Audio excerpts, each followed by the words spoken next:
Halo tim, baik lagi sama gue Irfan di konten Fast Break tanggal 6 Oktober 2021. Seperti biasa gue akan memberikan informasi-informasi seputar basket Indonesia maupun luar negeri.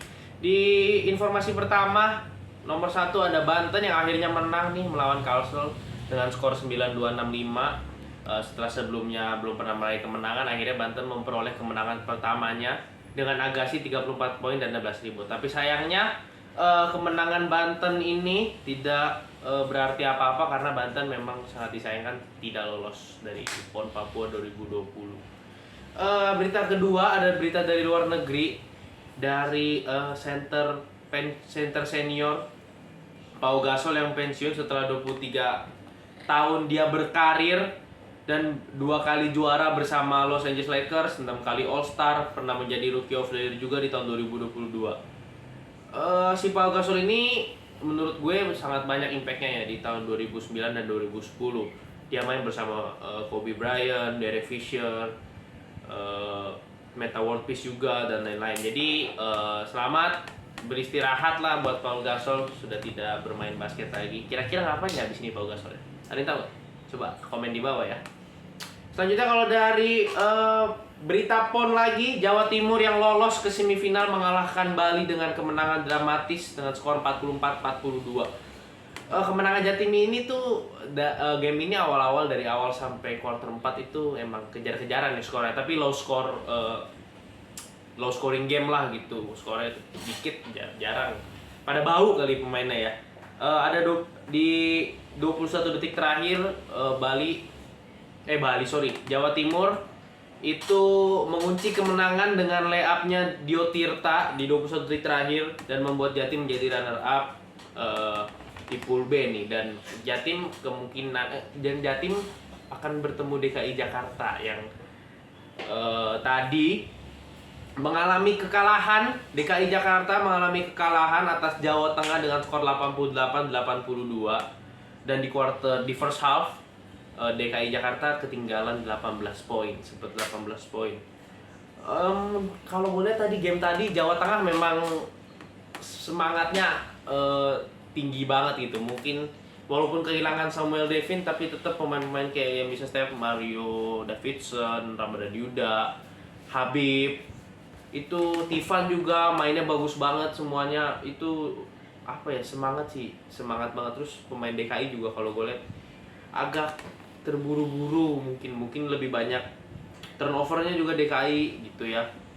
Dan si DKI ini walaupun sudah dia melakukan full court press nih, jarang kan DKI full court press gitu, dan jarang juga gue lihat DKI ketinggalan jauh banget gitu 18 poin. Dan akhirnya ya Jateng unggul 6 poin dan membuat Jawa Tengah menang dan lolos menjadi runner up pool apa gue juga tahu deh, pokoknya pool dengan skor plus 6 pokoknya beda 1 doang sama Jabar. Jadi Jateng yang lolos dan Jateng ini akan bertemu dengan Sulawesi Utara. Wah, ini pertandingan yang seru sih Jateng dengan Sulut ini.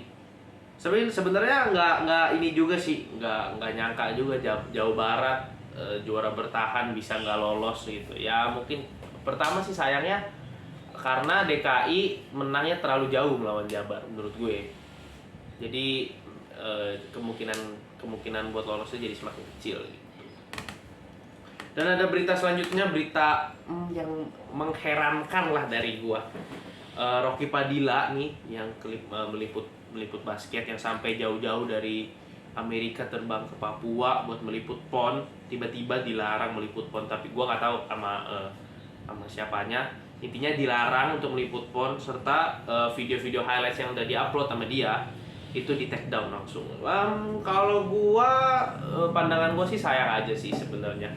Sebenarnya menurut gua kalau ada Rocky Padilla gitu kan, dia juga memang salah satu senior lah gitu di highlights gitu kan, buat jadi tim-tim yang mungkin tim-tim IBL yang nggak bisa scouting lihat ataupun yang nggak bisa nonton, kita teman-teman semua kayak termasuk gua yang nggak bisa nonton, ada kerja atau ada urusan yang lain kan, jadi bingung gitu mau nonton di mana kan kita siaran ulangnya gitu kan. Jadi sayang aja sih, karena menurut gua adanya Rocky Padilla highlightsnya Kak Rocky nih, jadi buat exposure basket juga makin naik gitu, makin rame gitu basket Indonesia. Jadi kalau nggak ada Kak Rocky mungkin agak gimana ya gitu kan, karena ya semuanya nggak Rocky Padilla doang ya, semuanya nggak boleh masukin highlights di YouTube gitu. Jadi sayang aja sih. Kalau positifnya apa ya? Positifnya mungkin jadi orang-orang jadi lebih nggak mau ketinggalan gitu kan. Mungkin kalau ada orang-orang mungkin kayak karaoke, jadi kita bisa nggak apa-apa nih, nanti ada nonton dari Rocky Padilla aja gitu. Jadi ya itu sih mungkin ya, biar penontonnya makin banyak gitu di MNC-nya. Dan sama mungkin ada masalah hak siar gitu, gue juga nggak tahu sih ya, gue baru denger juga, belum, nanti mungkin kalau gue tahu gue akan kasih informasinya. Tapi untuk sekarang yang gue tahu sangat disayangkan sebenarnya. Itu aja. Masih bertanya-tanya sih sebenarnya ya, masih bertanya-tanya masalahnya apa gitu, kenapa padahal ya membuat exposure juga makin naik gitu. Mungkin masalah siar kali ya, kita nggak tahu sih, mungkin teman-teman yang tahu coba di kolom komentar. Itu aja tim M Fast Break hari ini. Thank you banget yang udah nonton, jangan lupa like, comment, dan subscribe, nyalain juga lonceng notifikasinya biar gak ketinggalan video-video terbaru dari kita. Bye tim M.